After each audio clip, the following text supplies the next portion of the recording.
Selamat datang di Jakarta Content Week 2022. Acara ini diselenggarakan oleh Yayasan 17.000 Pulau Imaji dan Frankfurter Buchmesse. Kali ini kita akan berbincang-bincang dalam sesi Dialogue of Different Eras, A New Map for Indonesia's History of Cinema. Sesi ini adalah bagian dari Lead Film, program yang khusus mengangkat tema seputar pertautan buku dan film, baik dalam bentuk diskusi, pemutaran film, maupun funding forum. Dalam Lead Film, pelaku buku dan sineas film akan berbagi pengetahuannya tentang proses pengaliwahanan buku menjadi film atau sebaliknya. Baik, sebelum kita memulai diskusi ini, saya ingin memberikan informasi kepada penonton bahwa kami menyediakan door prize kepada penanya pertama di setiap sesinya. Untuk itu, tanpa berlama-lama lagi, saya akan langsung memanggil moderatornya, Mbak Anggreni Dwi Widiasi. Kepada Mbak Anggreni, dipersilahkan.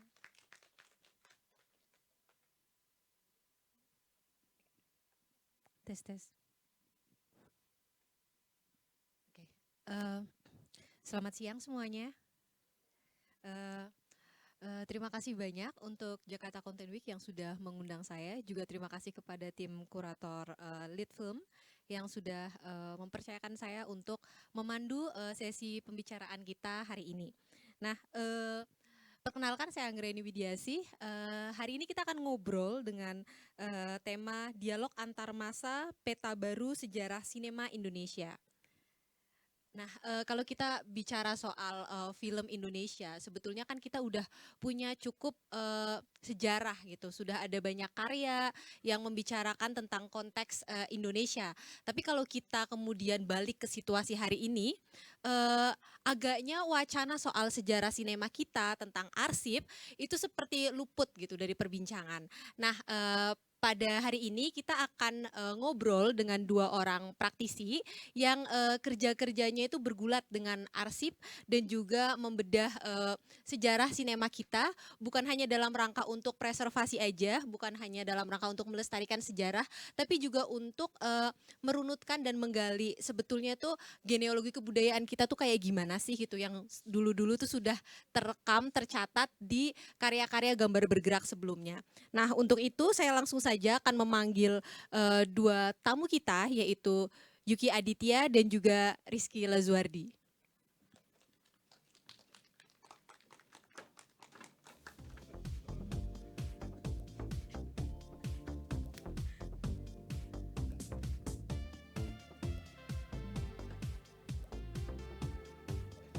Nah, oke.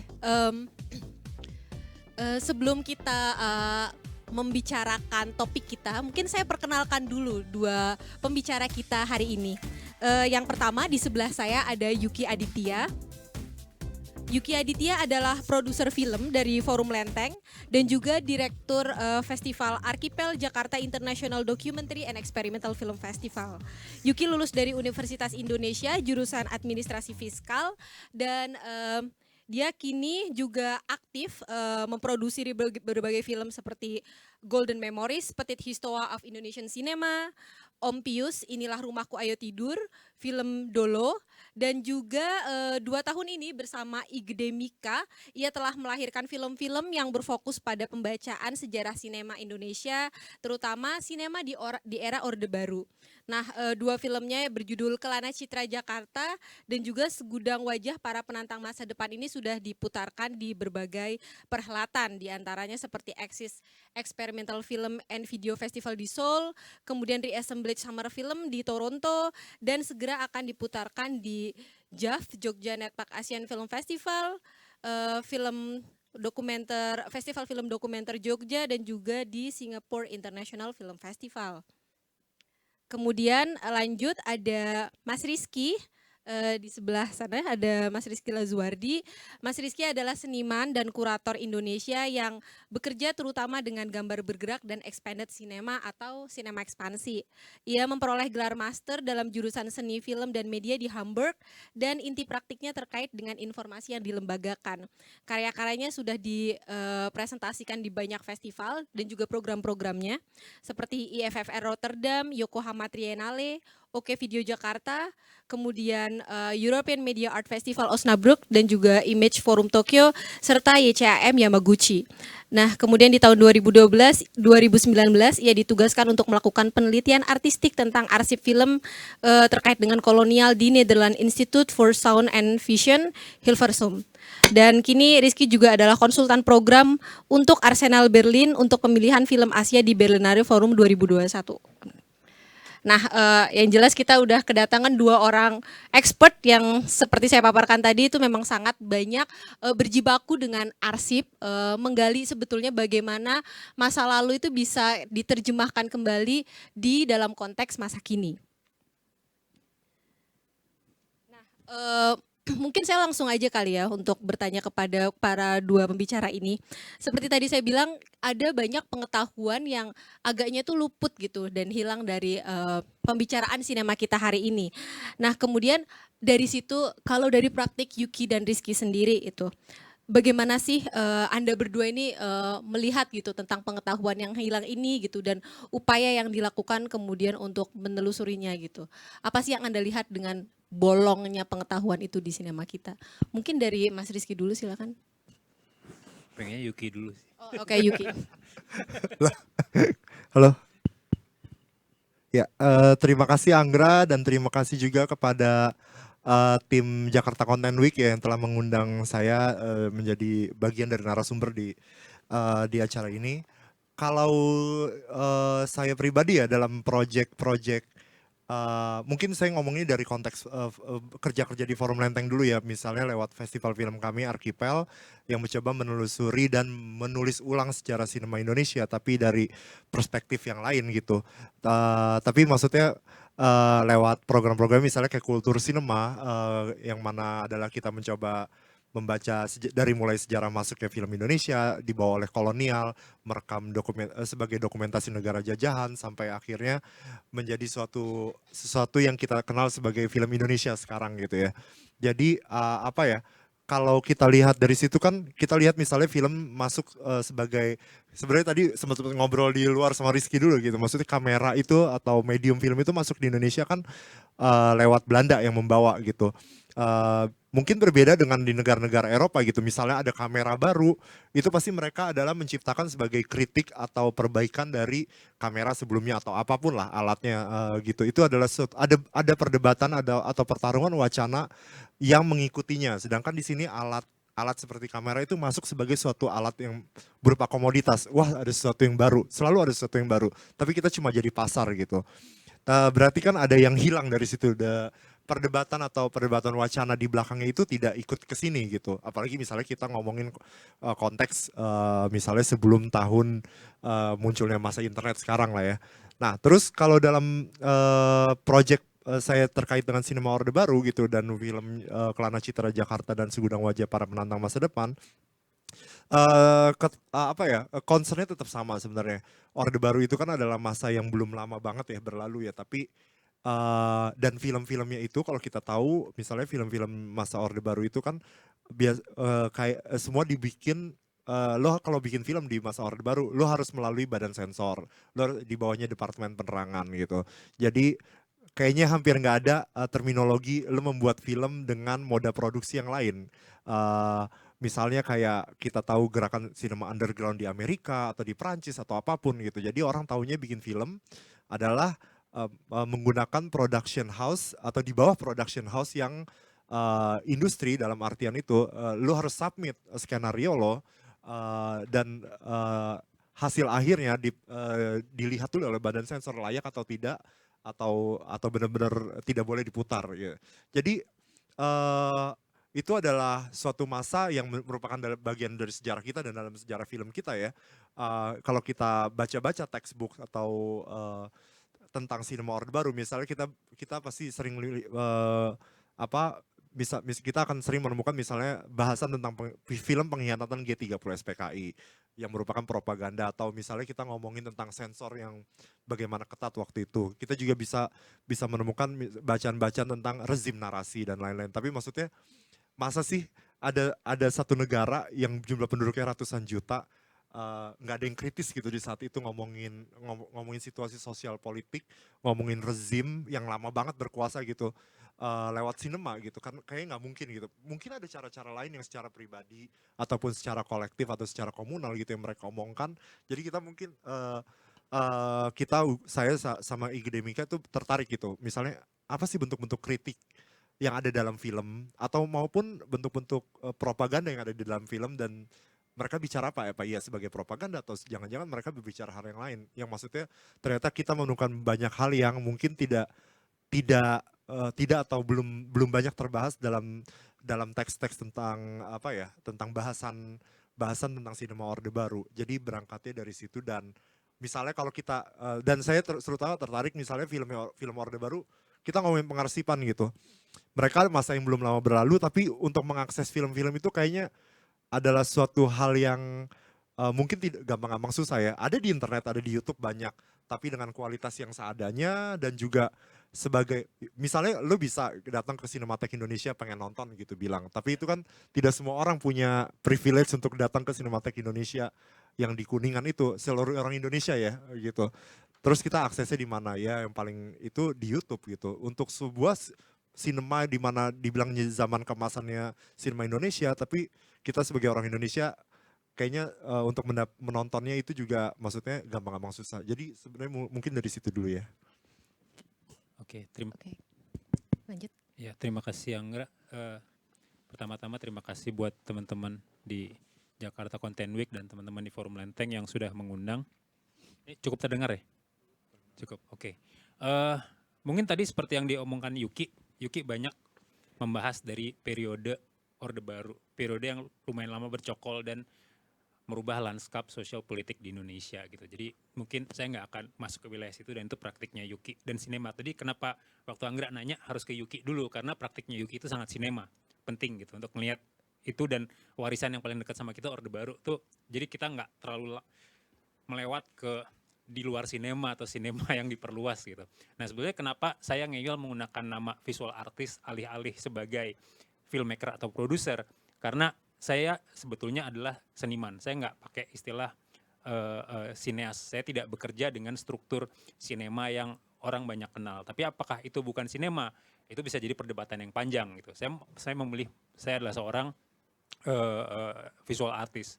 Saya banyak bekerja dengan audiovisual, tapi apakah sinema atau bukan, itu bisa di wilayah yang satu itu adalah expanded cinema, sinema yang diperluas, tapi materinya belum tentu sinema.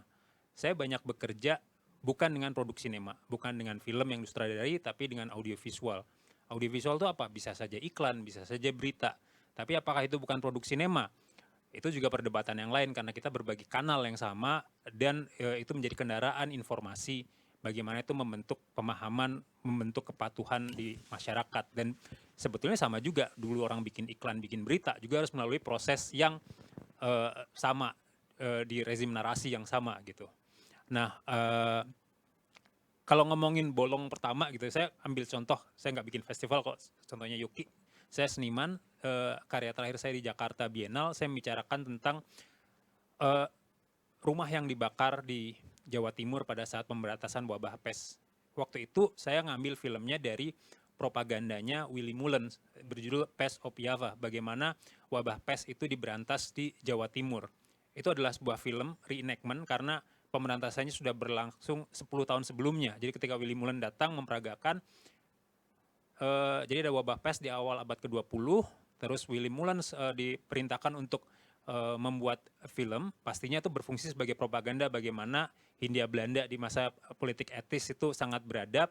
Di filmnya, bagaimana wabah pes diberantas, itu dengan pendekatan yang sangat forward thinking ya, maksudnya kayak pendekatan medis, rumah yang diperbaiki secara arsitektur agar tidak menjadi hunian tikus pembawa sebagai carrier wabah pes gitu.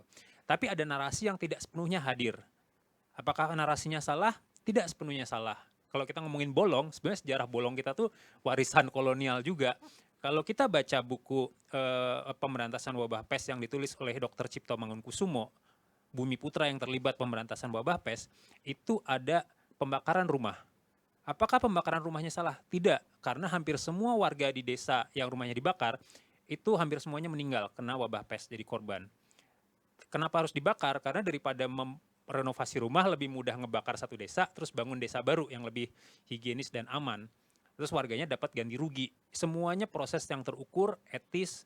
Tapi lain halnya dengan sinema, begitu rumah yang dibakar masuk ke dalam frame mise en scène sinema dan itu diimpor ke seluruh dunia oleh Hindia Belanda, oleh pemerintah Belanda di Hindia Belanda, kami membakar rumah. Ada gestur visual yang lain. Membakar rumah apapun niatnya, sebaik apapun, itu tidak akan baik di masa depan. Maka pembakaran rumah itu hilang walaupun caranya baik, tujuannya baik, prosesnya baik, semuanya baik. Di filmnya Willy Mullens dari 3 episode itu tidak ada adegan pembakaran rumah. Menurut saya itu salah satu ya awal bolongnya narasi yang dibawa oleh produk audiovisual. Belanda pun melakukan itu. Ada politik media, ada politik narasi di situ. Nah itu di karya saya mencoba mengulangi adegan bakaran rumah itu pakai CGI, pakai material audiovisual rumah, terus pakai aplikasi. Banyak di internet yang jual api-apian gitu, tempelin komposit, dibalikin lagi ke material 16 mm. Di bagian dari filmnya, seolah-olah itu adalah arsip yang hilang. Nah, di situ saya mencoba memainkan narasi yang hilang, narasi yang bolong. Di situ saya menantang bagaimana sih ketika produk audiovisual, saya nggak ngomongin sinema dulu di sini, karena di situ kita bisa memperdebatkan struktur sinemanya gimana. Jadi kalau ngomongin bolong, dari zaman dulu narasi itu tuh produk kurasi politik gitu, apa yang ingin ditampilkan di situ. Oke, terima kasih. Ya mau nggak mau karena kalau kita udah bicara soal karya gambar bergerak gitu, ketika ada bingkai itu kan pasti udah ada sesuatu yang masuk, ada sesuatu yang nggak masuk gitu. Dan ini jadi sesuatu yang menarik gitu. Kalau tadi Yuki membicarakan yang hilang itu adalah tentang konteks bagaimana film itu jadi punya kemungkinan untuk kritik dan juga bicara soal akses gitu. Kemudian Mas Rizky tadi bicara soal bahkan di dalam frame itu sendiri gitu, di dalam suatu film itu sendiri tuh udah mungkin aja ada sesuatu yang bolong. Nah, kalau Yuki dan Rizky ini kan kemudian kita situasinya hari ini adalah udah di masa yang kontemporer sekarang gitu. Dan kalian berdua banyak berjibakunya dengan materi-materi yang asalnya tuh dari masa lampau gitu. Tadi Yuki dengan berjibaku dengan karya-karya sinema di era Orde Baru, kemudian Rizky dengan arsip-arsip kolonial gitu. Nah, bagaimana gitu cara Yuki dan Rizky sendiri gitu dalam hal mereklaim gitu dan juga melakukan interpretasi ulang tadi. Kayak gimana sih tadi Rizky sampai di titik memutuskan misalnya untuk kita reenact adegan pembakaran itu gitu, atau kemudian Yuki dari filmnya yang Segudang Wajah Para Penantang Masa Depan itu mengumpulkan snippets dari banyak sekali film gitu dan kemudian disusun ulang. Itu gimana tuh strategi reinterpretasinya? Mungkin bisa diceritakan. Ya, kalau untuk dalam karya saya Segudang Wajah Para Penantang Masa Depan itu sebenarnya salah satunya adalah dengan cara memakai metode film esai ya. Karena misalnya kita tahu esai itu adalah sesuatu yang bisa berangkat dari sesuatu yang subjektif banget dari pembuatnya dan kalau kita ngomongin ranahnya seni gitu, kita ngomongin spekulasi gitu. Bagaimana ya maksudnya film itu kan adalah spekulasi bagaimana satu gambar bertemu gambar lain itu bisa terbaca sebagai apa dan apa ya, ada memori di setiap susunan gambar gitu yang nantinya sebagai film itu bisa dibaca jauh dari, karena film adalah suatu medium yang punya durasi dan punya time based medium gitu ya. Itu akan menimbulkan suatu memori yang lain gitu. Jadi metode esai itu adalah salah satu yang saya pakai, dan juga misalnya saya melibatkan Mika misalnya yang lahir tahun 99 gitu. Bagaimana seorang anak yang sama sekali tidak merasakan hidup di dalam rezim Orde Baru, saya membayangkan gimana misalnya anak-anak itu zaman-zaman sekarang gitu yang lahir tahun 99, 2000, 2001 menemukan film-film Orde Baru di kanal-kanal YouTube misalnya, apa sih yang mereka lihat gitu. Kan konteks sejarahnya pasti ada suatu konteks sejarah atau konteks sosial yang mereka pasti tidak paham, yang beda sama yang orang merasakan hidup di zaman Orde Baru ataupun akrab lah dengan citra-citra yang ada saat itu. Bagaimana mereka membaca itu sekarang, yang hadir di dalam genggaman tangan lo sekarang itu, gimana mereka melihat itu, bagaimana itu juga adalah strategi dalam strategi artistik gitu, melibatkan Mika itu adalah strategi artistik gitu. Maksudnya dia dengan sadar juga maksudnya membaca hal tersebut. Lalu juga apa mencoba membaca sesuatu yang misalnya yang sebenarnya mungkin remeh-temeh tapi sering muncul gitu. Misalnya dalam konteks film saya ngomongin tentang jemuran gitu. Misalnya kalau kita ngelihat jemuran gitu di film Indonesia masa Orde Baru itu banyak banget kan. Tapi dia jadi apa sih? Maksudnya itu misalnya berarti berangkat dari suatu objek yang kelihatan remeh-temeh atau tidak dibahas, tapi mencari pola-pola seperti itu yang akhirnya disambungkan mereka ngomongin apa, mereka letaknya di mana, mereka adanya waktu kapan kayak gitu. Mereka hubungannya dengan subjek atau figur-figur tokoh-tokoh utamanya apa gitu dan sebagainya itu adalah salah satu strateginya ya. Oke, jadi kalau aku garis bawahi tadi strateginya pertama spekulasi, memori, kolaborasi dengan lintas generasi, kemudian adalah mengambil hal yang remeh gitu dan kemudian untuk dibaca kembali. Nah, gimana dengan Mas Rizky? Eh, Kalau saya pada dasarnya selalu cair ya. Jadi ketika saya mengakses sebuah arsip itu ada kebutuhan untuk oh saya tertarik dengan wacana ini terus cari sumbernya dulu, materialnya dulu. Tapi ketika biasanya setelah saya menemukan materialnya, saya menemukan narasi yang bukan milik saya. Dan narasi itu nggak selalu netral secara waktu. Secara waktu itu kalau mungkin kayak kolonial udah lewat banget gitu. Dan nggak ada beban masa lalu, saya bisa ngomong, saya orang Jawa ngomongin tentang pemberantasan wabah pes di Jawa, oke bisa. Tapi ketika saya stumble upon misalkan arsip tentang Papua, saya orang Jawa, saya nggak pernah menginjakan kaki ke Papua. Untuk bekerja dengan material ini, saya harus hati-hati. Karena subjek saya itu dalam lanskap sosiopolitik Indonesia adalah kelompok yang termarginalkan di banyak aspek. Untuk berbicara atas nama mereka, itu saya meminjamkan suara dan itu hal yang bagus untuk mereka. Tapi ketika ada kredit untuk saya dan tidak memberikan benefit untuk sang subjek, itu menjadi problematis. Itu tidak etis menurut saya.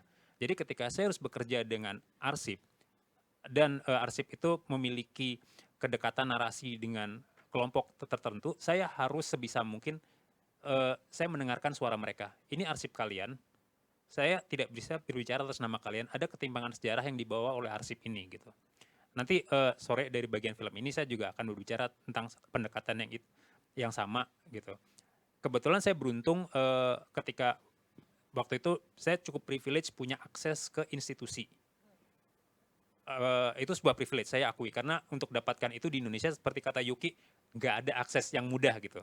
Saya waktu itu sempat berkuliah di luar dan bagaimana ada lembaga di Belanda memiliki semua akses film tentang Indonesia, tentang Papua, bagaimana film di masa pendudukan Jepang juga disimpan di Belanda, itu adalah sebuah privilege ketika bisa mengakses. Dan menurut saya narasi itu tidak hanya dibawa oleh cerita dan gambarnya itu sendiri. Bagaimana sebuah arsip itu disimpan di institusi barat, itu menurut saya punya narasinya sendiri. Bagaimana itu bisa berakhir di sana gitu. Bagaimana pandangan kamera barat merekam melihat orang Indonesia. Dan ketika saya, oke pinjam saya nih materi dari Papua gitu. Saya untuk berbicara sama mereka hanya berdasarkan itu saja. Saya nggak bisa. Jadi saya coba telusuri narasumber yang masih hidup di periode tersebut, dia yang akan berbicara. Jadi metodenya seperti itu sih.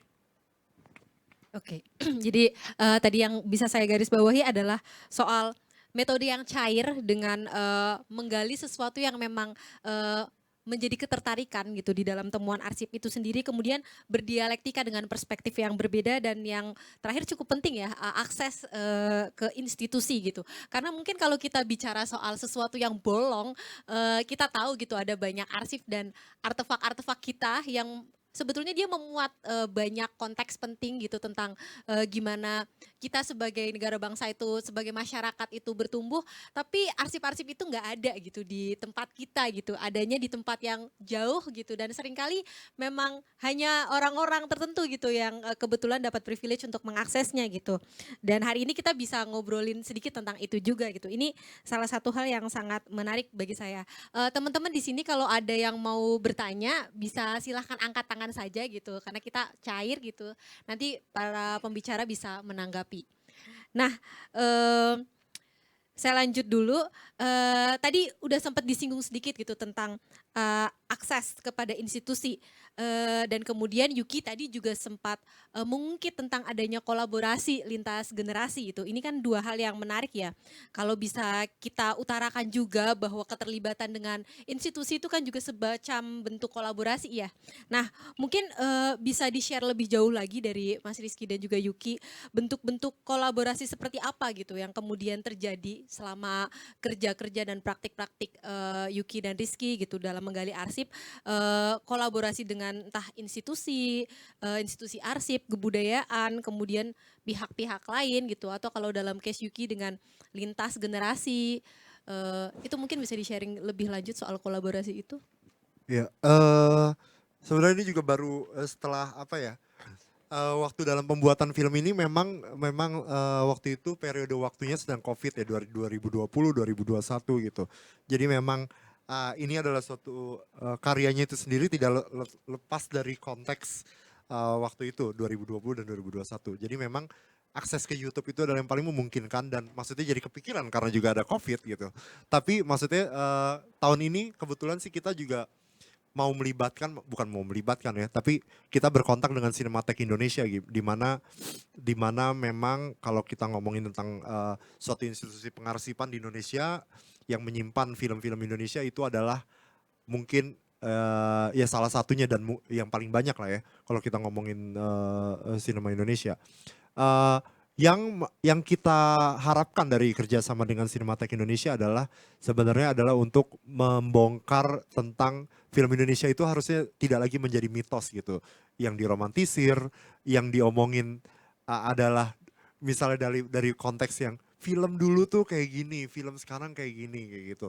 Film dulu lebih bagus karena bukan itu lagi, tapi bagaimana arsip itu menjadi suatu produk pengetahuan, bagaimana dia masih tetap hidup. Maksudnya kita bisa ngelihat bagaimana Hollywood gitu memperlakukan arsip filmnya itu begitu penting lah ya. Maksudnya bayangkan kita masih bisa menonton film-film Hollywood dari 1900 belas-belasan, 1920-an, 30-an, 40-an dan itu akhirnya mereka menjadi kanon dunia. Kenapa gitu misalnya kan karena mereka tetap dibicarakan dalam tulisan-tulisan kritik, dalam kelas-kelas jurusan orang-orang yang mengambil kuliah di jurusan film dan lain-lain lah dari dalam jurnal-jurnal ilmiah gitu. Maksudnya film adalah sesuatu yang harusnya tidak pernah mati ya dan selalu hidup karena memang dia adalah pengetahuan gitu. Dia bukan sekedar hiburan tapi setelah dia dilepas ke publik dia menjadi suatu pengetahuan lain yang memang harus tetap hidup. Ya itu sebenarnya yang kita sasar dari bagaimana kita bekerja dengan institusi-institusi pengarsipan atau lembaga-lembaga lain atau misalnya stakeholder seperti Kementerian Pendidikan dan Kebudayaan. Bagaimana film Indonesia itu tidak lagi menjadi suatu mitos saja, tapi dia harus menjadi suatu pengetahuan yang harus tetap hidup. Ya begitu misalnya. Oke, ya menarik ya ketika kita ngomongin bagaimana Hollywood itu mempreservasi dengan baik arsip-arsipnya, tapi juga selalu ngomongin gitu arsip-arsip filmnya sehingga dia kalau jadi kanon pun masih bisa dirujuk terus-terusan ya. Oke, kalau Mas Rizky sendiri gimana dengan praktik-praktik kolaborasi dan akses ke institusinya tadi itu? Mungkin akses institusi, kita ngomongin institusi yang menyimpan material audiovisual Indonesia tadi saya sudah sebutkan ya. Dan kalau akses itu cuman ya sebenarnya macam-macam sih. Kalau kebetulan masih berkuliah gitu biasanya punya rekomendasi dosen dibikinin surat nih bisa ke sini gitu ngajuin funding itu mungkin gitu. Tapi itu bukan sesuatu yang terbuka lebar dengan mudah gitu. Nah sebenarnya saya lebih kalau tadi kolaborasi saya udah cerita dengan narasumber di arsip ya. Sebenarnya saya pengen cerita praktik yang bisa jadi menarik. Ketika saya ke Netherlands Institute for Sound and Vision, saya nggak cuma ngakses arsip audiovisualnya saja. Saya ngakses arsip tukar korespondensi fax dengan ANRI. Jadi bisa dibilang dari tahun 80-an awal, ANRI dan waktu itu namanya belum Sound and Vision tapi kayak Dutch Film Institute karena audiovisual masih disimpan oleh Dutch Film Institute sebelum menjadi AI dan dipecah jadi Sound and Vision. Mereka sudah bertukar koleksi. Waktu itu materialnya dari 16 ke Indonesia dikirimnya pakai beta, pokoknya apapun yang magnetic tape gitu. Tapi bagaimana ketika materinya nyampe Indonesia, itu tidak didistribusikan keluar. Di Belanda ada film museum, ada sinematek. Di Indonesia, bayangin itu 30 tahun lalu, 40 tahun lalu ya. 40 tahun lalu mereka udah Indonesia punya kopi yang sama dari yang disimpan di Belanda. Indonesia udah punya, jangan bilang enggak. Tapi 40 tahun dari Indonesia nerima materinya, restitusi medianya, sampai sekarang, coba kan Andri, saya memesan film apa? Ruwetnya setengah mati. Jadi institusi kita tidak memudahkan akses. Itu satu. Terus kenapa sekarang ada akses? Faktornya macam-macam. Satu, kita di periode internet. Untuk menghalangi sebuah akses audiovisual itu cuma perkara waktu sampai akhirnya semuanya ada di kanal terbuka. Itu cuma masalah akses. Itu tidak lagi sesulit mengcopy negatif menjadi internegatif atau transfer dari seluloid ke magnetik copy. Enggak, sangat mudah. Jadi itu masalah waktu sampai semuanya bocor. Kedua, kita di periode di mana banyak material sudah menjadi public domain. Jadi proteksi institusi tidak lagi relevan. Kecuali memang yang tone deaf kayak Andri. Udah public domain tapi masih disimpan. Kayak gitu. Jadi kita ada di masa di mana itu sudah memungkinkan. Nah, salah satu kasus yang menarik adalah film produksi Nippon Egasa. Saya nggak akan ceritain, akan terlalu panjang, kecuali nanti ada yang nanya gitu. Material itu pada akhirnya tahun 2019 diusahakan oleh NHK Jepang untuk menjadi public domain. Filmnya disimpan di Belanda, diusahakan menjadi public domain. Sebelum itu di-announce di public domain, filmnya sudah bisa dulu di-stream di kanalnya Sound and Vision. Tapi orang harus bikin akun, bla bla bla gitu. Jadi kayak 1 tahun sebelum di available untuk download di repository mereka, ada banyak orang Indonesia, mungkin ya nggak banyak banget gitu, tapi ada beberapa orang bikin akun, cuman bisa di stream, tapi mereka banyak cara untuk di-download sama mereka diunggah kembali ke YouTube. Jadinya ya YouTube antusias sejarah gitu, history enthusiast gitu. Dan yang menarik, material ini yang sebetulnya sebentar lagi jadi public domain, tapi diunggah ke YouTube sama mereka dikasih watermark. Salah satu orang yang menurut saya menarik itu namanya Maulana bin Nabawi. Dia guru di kalau nggak salah Cirebon atau Tegal gitu. Dikasih watermark aja. Filmnya hitam putih tapi watermarknya warna merah gede di pojokan. Jadi untuk orang-orang di YouTube yang punya konten menarik itu, tapi kalau ngomongin caption dan komen-komennya, nggak ada yang ngomongin sejarah. Mereka ngomong, wah zaman dulu Tegal kayak gini ya, udah maju gitu. Jadi kayak kita punya gagap akses ke arsip, kita nggak pernah punya pengalaman kayak orang Inggris punya mengakses British Pate atau BBC. Kita ngelihat itu tuh sebagai novelty gitu. Udah, nah akhirnya materi itu tercopy, dia bisa monetize. Menurut saya itu menarik tuh. Persetan dengan dekolonial, ketika orang kita bisa monetize itu di YouTube, itu dekolonize dengan sendirinya. Nah terus berapa minggu yang lalu saya lihat nih di sini ada pertunjukan rasa, festival performance dance.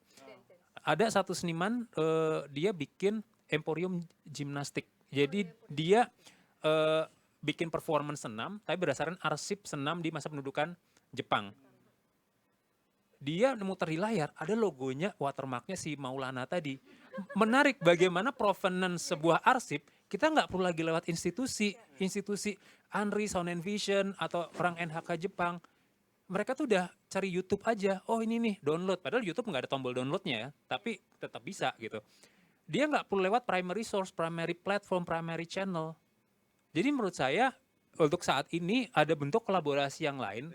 Jadi kalau institusi tidak mau melihat bagaimana behavior dewasa ini, kayak Andri, udah kelewat gitu maksudnya. Ada bentuk interaksi yang lain di sini. Dan posisi seniman, posisi filmmaker, kalau kita masih bekerja dengan cara-cara yang sok adiluhung, berjarak, orang-orang kayak gini yang akan punya cara sendiri untuk membaca, mendekolonize sendiri narasinya. Ya, makasih Mas. Ini menarik banget ya. Ini menarik banget karena nyambung juga gitu dengan praktiknya Yuki yang juga sebetulnya banyak berinteraksi dengan arsip-arsip yang justru adanya di YouTube karena nggak ada di institusi arsip kita itu sendiri gitu. Dan ini menarik gitu bahwa sebetulnya ngomongin akses dan kolaborasi itu nggak terbatas hanya ke institusi aja karena hari-hari ini ada banyak sekali cara gimana kita bisa mengakses arsip gitu.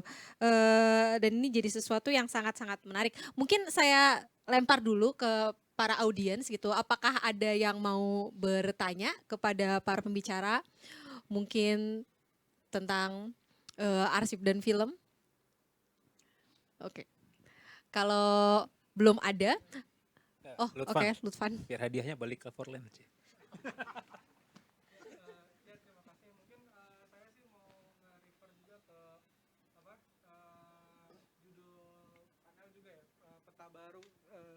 sinema Indonesia. Mungkin kan Mas Rizky dan Mas Yuki kan riset yang banyak sekali ya tentang visual-visual dari arsip-arsip itu ya, dari arsip kolonial, arsip sinema Orde Baru.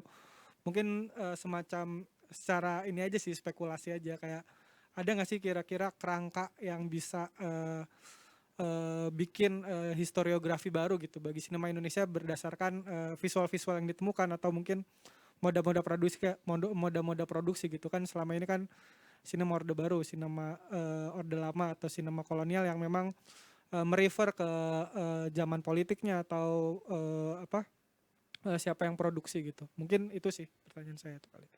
Ya. Kalau mungkin, ya terima kasih Lutfan. Kalau dari saya sendiri sih, karena untuk ukuran sebuah riset 2 tahun untuk ngomongin suatu periode yang selama 32 tahun itu sebenarnya mungkin ini baru titik awal lah ya. Ini baru pijakan-pijakan awal. Tapi ada sesuatu yang menarik, misalnya kalau kita perhatikan dalam narasinya misalnya kita ngomongin Orde Baru pasti ada yang baru, ada yang lama gitu ya. Kalau kita ngomongin sinema Orde Lama itu, ini sih sebenarnya nggak bisa digeneralisasi aja juga, tapi maksudnya kita bisa melihat banyak lah film-film misalnya kayak di Orde Lama itu biasanya ngomongin saya sama Mika sampai, kenapa banyak orang ngomongin tentang pulang ke rumah gitu di zaman Orde Lama, pulang dari medan perang, pulang dari tugas perang, pulang dari tugas sebagai tentara. Sedangkan dalam sinema Orde Baru itu ngomongin keluar dari rumah gitu. Itu kan menarik, misalnya kalau kita ngomongin dari rumah aja gitu, dari perspektif rumah ya. Atau kenapa sih ada apa dengan rumah, kenapa lo harus pulang dan kenapa lo harus pergi gitu. Itu yang menjadi suatu temuan-temuan, misalnya kalau membandingkan dari sinema Orde Lama atau sinema Orde Baru gitu. Terus misalnya ada lagi, saya nggak tahu, mungkin Rizky bisa bicara tentang narasi-narasi yang ada lebih banyak yang banyak ada gitu di sinema-sinema zaman kolonial. Tapi kalau bisa terus semakin lama semakin kesini, misalnya menemukan lagi kenapa saya bisa memetakan misalnya zaman Orde Baru itu kita tahu ada konteks misalnya rumah gedongan. Ya. Misalnya kita lihat banyak film-film yang ngomongin permasalahan itu di lantai 2. Ya, orang naik ke atas. Masalah di atas gitu. Kenapa sih? Maksudnya kalau kita bisa tahu misalnya kalau dari zaman 70-an kita bisa membandingkan gitu. Sesimpel gimana orang ngomongin Jakarta di tahun 70-an dan 80-an. Itu bisa banget kita petakan dengan berbeda.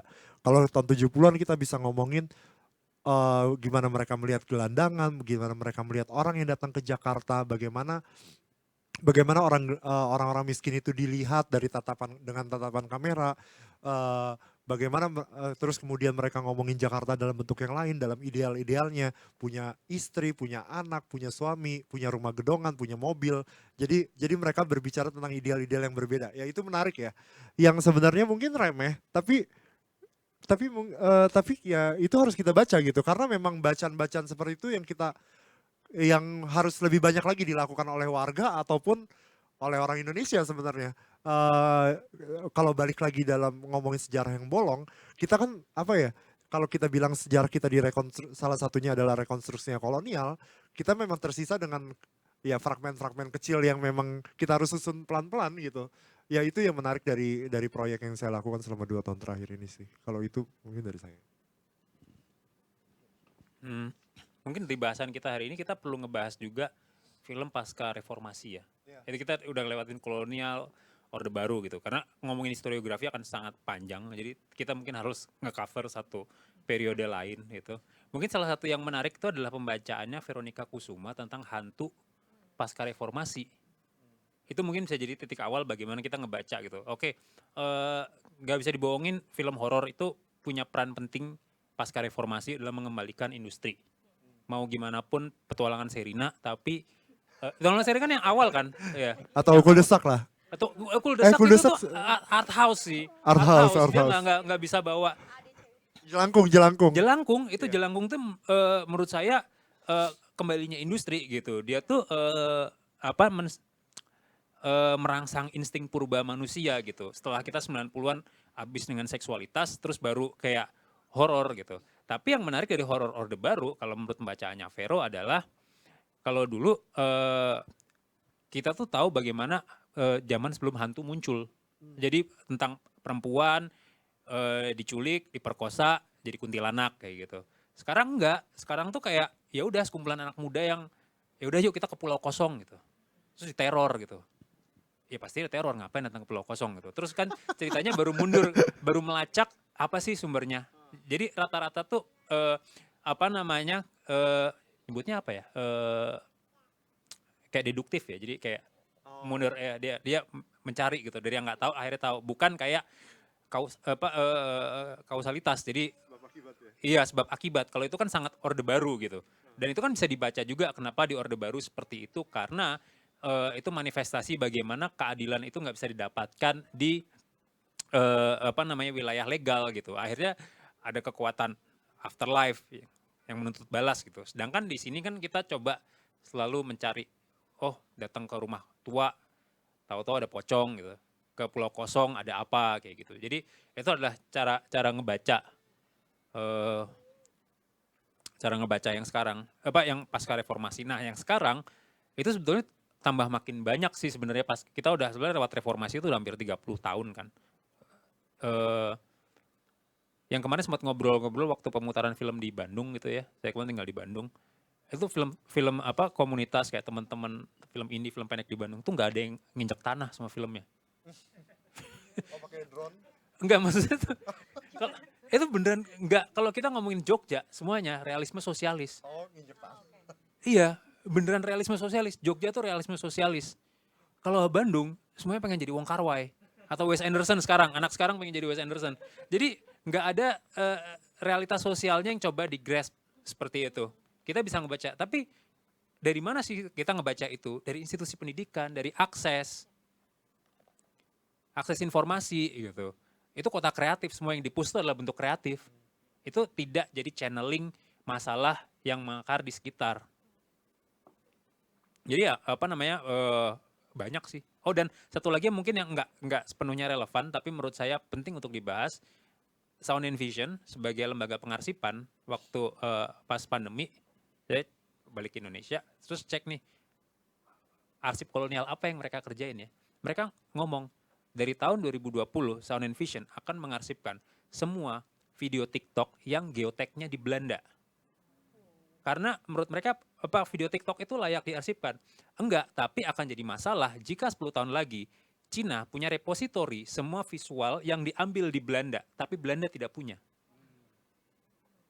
Dan itu penting, bagaimana Belanda harus punya repositori yang menyimpan informasi tidak lebih sedikit dari negara lain. Oke, ini menarik banget ya tadi dari pertanyaan soal historiografi kita bisa satu tarik kesamaan gitu dari kedua pembicara kita bahwa yang penting dari ini semua adalah sebetulnya adalah genealogi society kita sendiri itu kayak gimana gitu. Dan kemudian bahkan sampai tadi yang dibilang oleh Mas Rizky adalah Belanda ngarsipin TikTok gitu, ngarsipin video TikTok. Nah, bertolak dari situ gitu. Mungkin ini pertanyaan terakhir gitu. Mungkin para pembicara juga bisa kasih entah spekulasi atau bayangan kira-kira ke depannya kemungkinannya tuh dalam hal pengelolaan arsip itu kayak bakal gimana tuh ke depannya tuh. Apalagi sekarang udah ada ya tadi yang baru dibilang TikTok, YouTube. Gimana nih kira-kira spekulasinya kalau dari Mas Rizky dan Mas Yuki? Harusnya ya pengelolaan arsip sekarang ini udah harus terbuka mungkin ya ke warga ya, karena ya tadi menyambung Rizky udah nggak make sense itu. Kalau kita ngomong misalnya ke lembaga-lembaga pengarsipan seperti ANRI atau Sinematek atau Kementerian Pendidikan dan Kebudayaan, maksudnya lo akan mendengar banyak keruwetan yang penting banget ya kayak gitu. Dari misalnya dari lembaganya sendiri, misalnya kita tahu nggak ada kayaknya satu negara pun di dunia yang punya Sinematek kayak gitu swasta gitu kayak di Indonesia gitu. Nggak ngerti gimana caranya. Ya maksudnya harusnya itu adalah lembaga negara yang memang nggak bakal bisa dapat untung gitu. Yang memang harus pengelolaannya di bawah negara yang adalah bagian dari strategi kebudayaan.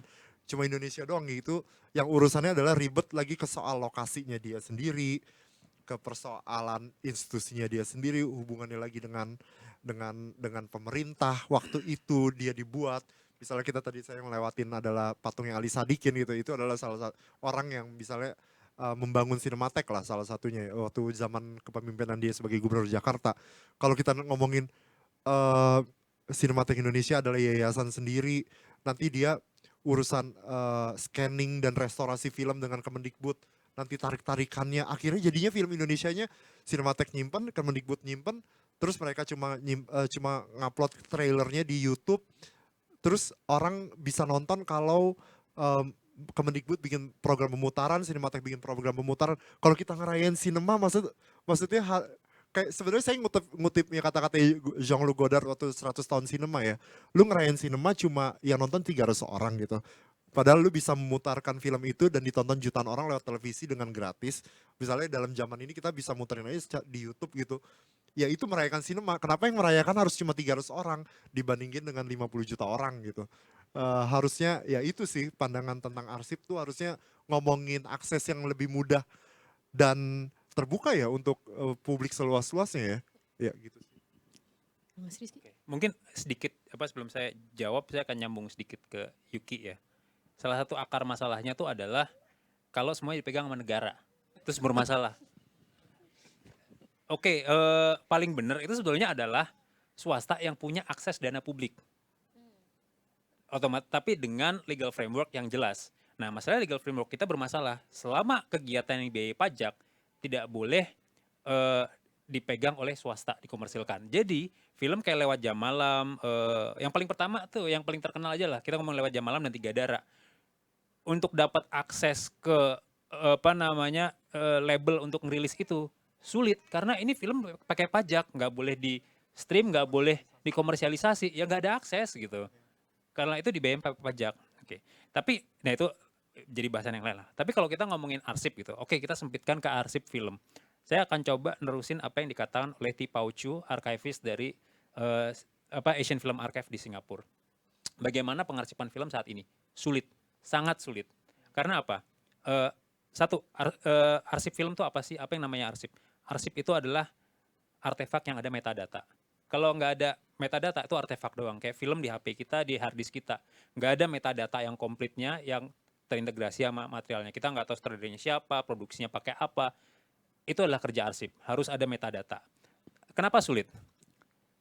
Jadi gini, kalau kita ngomongin film Nosferatu itu pernah dibakar. Karena itu adalah copyright infringement. Kenapa akhirnya Nosferatu bisa diarsipkan kembali? Karena ada arkivis yang menemukan, kopinya masih ada di Amerika Selatan. Akhirnya pemerintah Jerman beresin copyright infringement-nya sama keluarga Bram Stoker, filmnya dibalikin ke Jerman, direstorasi, diarsipkan. Kenapa itu jadi masalah sekarang? Karena semua film itu digital. Oke, kita kirim digitalnya ke XX1, DCP. Terus ini menu-menuin server nih, delete. Sekarang perusahaannya, wah saya udah nggak punya kopi nih, yang ada nggak ya label yang masih nyimpen file kita? Menu-menuin harddisk kita delete semua, cari bioskop, udah delete semua. Ketika nggak ada tangibilitas pada sebuah intellectual property, begitu hilang, itu hilang. Itu kita punya masalah. Dan apakah harddisk itu solusi? Enggak, harddisk itu punya umur. Yang umurnya lebih panjang tuh apa? Ada tape LTO, tapi LTO pun juga itu hal teknis lah, itu akan panjang. Jadi kalau ditanyain pengarsipan sekarang, jauh lebih mudah daripada kita bawa 6 can 35 untuk satu film. Tapi apakah lebih future proof? Challenge-nya makin gede kalau itu versinya archivis. Jadi pengarsipan itu kayak gitu. Yang ada adalah kita akan menemukan kalau katanya Hito Steyl itu adalah gambar buruk. Gambar buruk itu apa? File yang dikompres masuk HP, diunggah, gambarnya jelek. Resolusinya turun. Tapi itu membawa gagasan bahwa film ini telah melalui banyak pembacaan, melalui banyak kolaborasi, reinterpretasi, seperti itu. Terima kasih banyak. Ini menarik banget gitu karena kalau tadi Yuki menggarisbawahi bahwa perlunya ya sudah diserahkan kepada warga, kepada massa gitu. Tapi kemudian dari perspektif pengarsip ternyata semakin mudah disebarkan, ada tantangan juga soal tangibility dan bagaimana dia bisa tetap benar-benar terpreservasi gitu. Ketika ternyata bisa aja di delete gitu dan media penyimpan digitalnya tuh bisa aja malah nggak tahan gitu. Oke, kita sudah sampai di penghujung pembicaraan kita hari ini. Terima kasih banyak Mas Rizky dan juga Yuki yang sudah berbagi tentang praktiknya dan mengenai arsip, mengenai sejarah sinema. Karya Mas Rizky sore ini akan diputar, judulnya After Cargo dan Malaria. Kemudian karya Yuki, Segudang Wajah Para Penantang Masa Depan, besok juga akan diputarkan di Jakarta Content Film Week, Jakarta Content Week, maaf. Nah, saya atas nama Jakarta Content Week 2022 ingin mengucapkan terima kasih banyak atas partisipasi Anda sekalian di Dialogue of Different Eras, A New Map for Indonesia's History of Cinema.